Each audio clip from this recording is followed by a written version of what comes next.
নমস্কার বন্ধুরা, চলে আসছি আজকে এবার একটা রেসিপি নিয়ে। আজকে আমি রান্না করব শাল কুমড়ো পাতার বড়া আর কাঁকরোলের বড়া।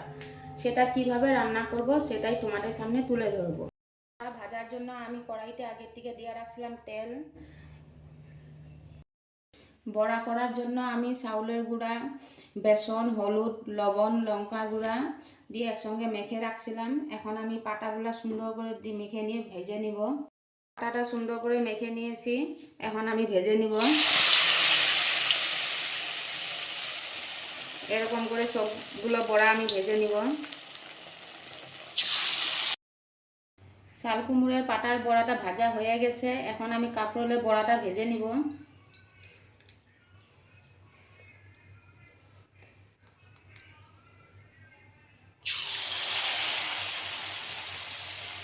এরকম করে আমি সবগুলো বড়া ভেজে নিব। এই যে আপনাদের সামনে রেডি শাল কুমড়োর পাতার বড়া আর কাঁকরোলের বড়া। ভালো লাগলে লাইক, কমেন্ট, শেয়ার করবেন। চলে আসবো আবার একটা রেসিপি নিয়ে।